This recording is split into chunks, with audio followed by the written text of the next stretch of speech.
Top 5 BG3 moments. As a reminder, my list is right, your list is wrong, and spoilers ahead, so don't say I didn't warn you. Lorcan and Dame Aylin are just about as opposite as they come.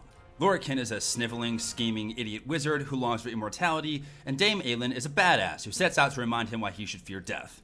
It's an important reminder that just because a character is good doesn't mean they're peaceful. Lorcan, you who would see me caged, you who would purchase my submission with profane gold. Let every wicked magus, every vile murtherer, each slaver and misery merchant see. Dame Aylin is watching. She is indomitable. And when her face lights the shadows of your wrongdoing, you are broken by its beauty.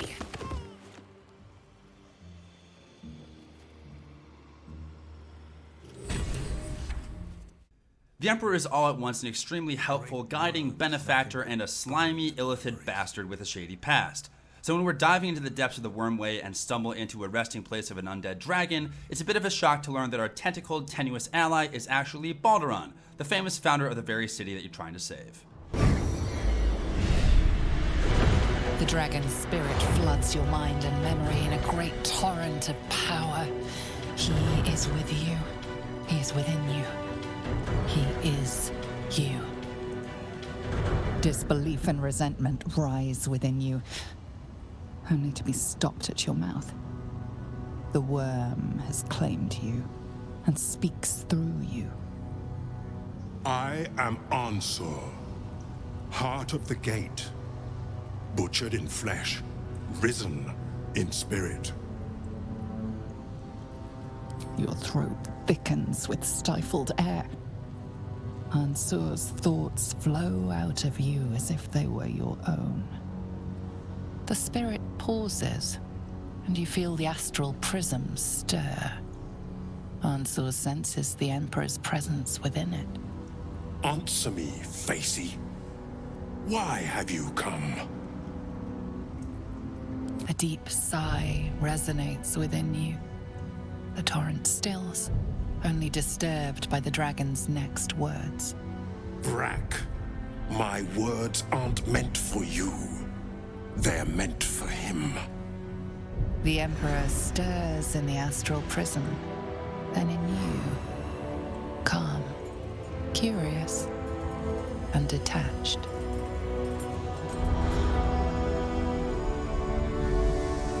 Balduran. Your presence has stirred me, as it ever did. I am awakened. Answer. It's been too long. A name I once answered to. A name I did not expect to hear again. Least of all from the mouth of an old friend. Friend. Yes. And more. Until you killed me. Have you come to dance on my bones, Balduran? Was slaying me not satisfaction enough? Satisfaction? No. You left me no choice. You had every choice. You were becoming illithid. I offered you merciful death. You chose to fight. And now you bring your thrall before me. How far has the great Balduran fallen?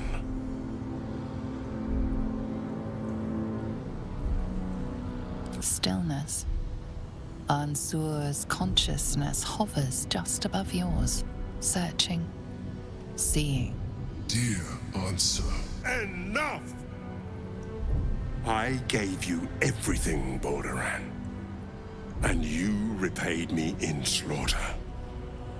It is time I return the favor. Let my bones rise and the storms gather. Witness, Balduran. The final tempest has come. I am the heart of the gate. I am the one who roars. This time, you will not escape it. Raphael is one of the few antagonists that shows up throughout all 3 acts of the game. Despite always knowing that you shouldn't make deals with the devil, he always makes a compelling argument as to why you should go along with his schemes. To top it off, he provides one of the best gauntlets in the game and a fight with the big baddie himself. While the fight alone is awesome, the cherry on top is knowing that Raphael is singing his own boss music with a tune that you'll be hearing all over the place in subsequent playthroughs. Hell, hell, hell has its laws. Hell, hell, effect in the cause. Curtain falls, but hold your applause. Swerve, swerve, for now down here come the claws.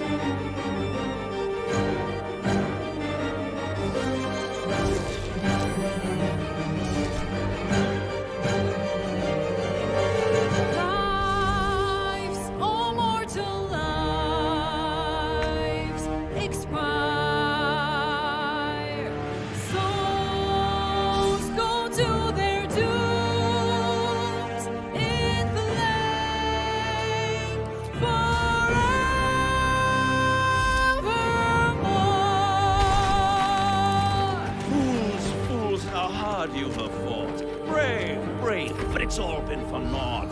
True souls that couldn't be bought.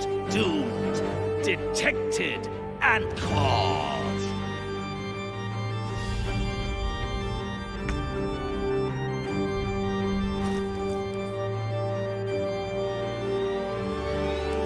No more deals, it's over.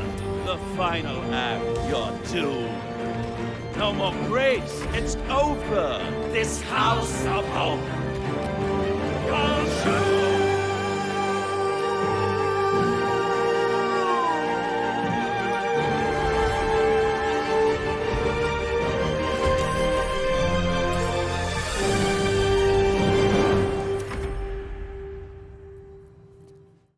Show, don't tell. It's one thing to hear that General Thorm is a super warrior in charge of legions of abominations. It's another to see his badassery in full view to set a clear tone. You can't just hack a sword through this problem. You're going to need to find another solution. I can coddle failure no longer. Kill them, quickly. What? No! You creaking old bag of shit!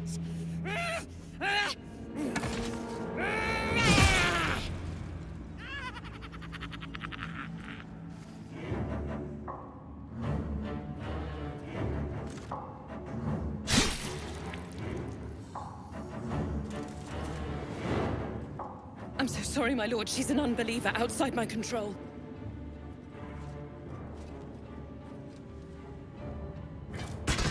Try again.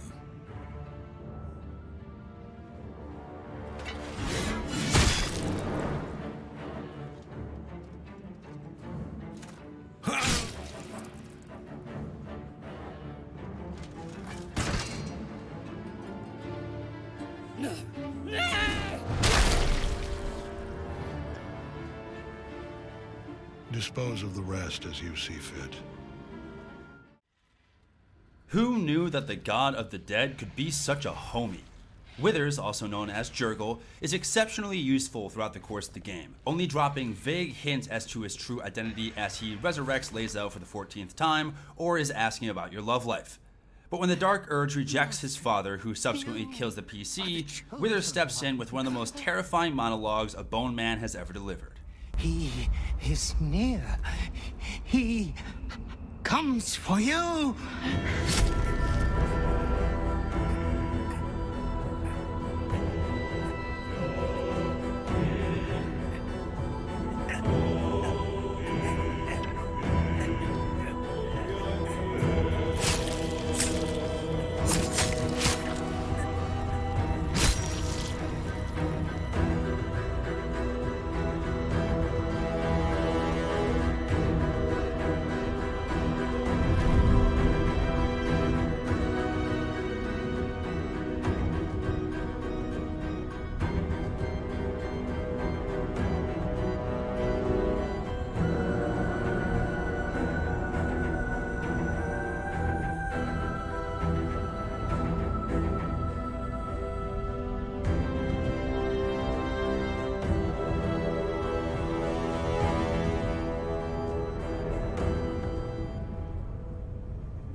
gift from your god, your father, an offering of his affection for you, or confirmation that he owns you.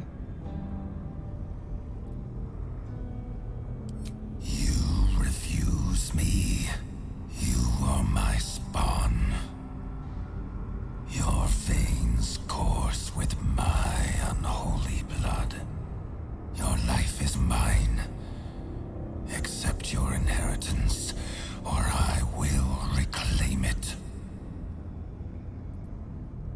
You were made to conquer, to devour.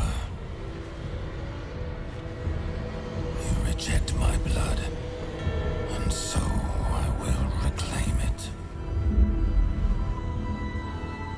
I will make another who is worthy.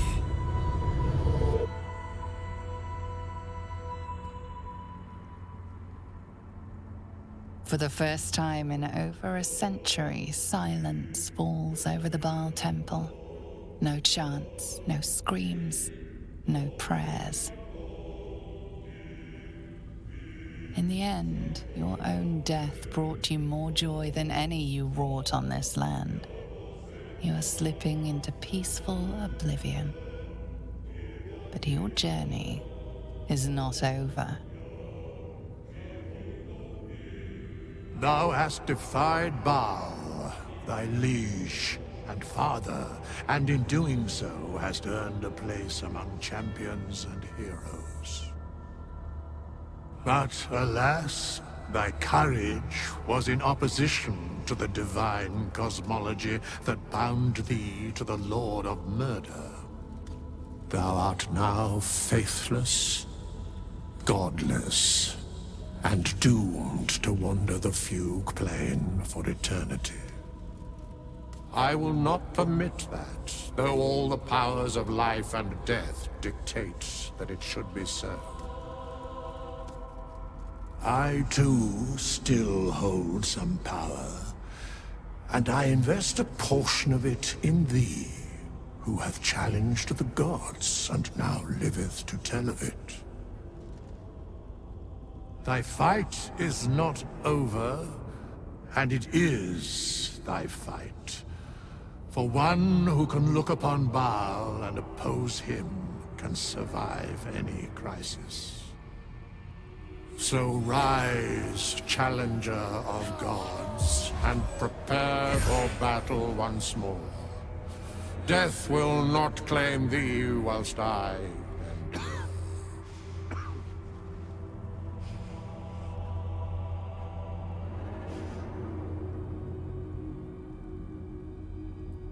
A scribe, a seneschal, a keeper of records, and now thine advocate, both here and in the city of the dead. The sole way to atone for thine actions is to do better in a new dawn.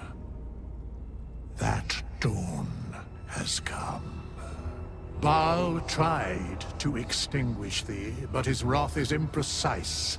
He only succeeded in killing the part of thee he knew. The urge that drove thee to terrible acts, the spark of brutality that made thee his. But there is a new part of you that hath grown during thy travels. That part Baal could not extinguish, and so, instead of destroying thee, he hath made thee anew. You did it. You're free. I'm so goddamn proud of you. The heart of a savior hath overshadowed the mind of a murderer. Thou hast vanquished thine urge. I know all, but to state truths is to interfere, for the minds of mortals are easily swayed. My place, for the most part, is to observe. This intervention, the reclamation of thy soul, is beyond mine ordinary remit, but thou art extraordinary. And so are these times. Today thou art born anew. Happy birthday, soldier.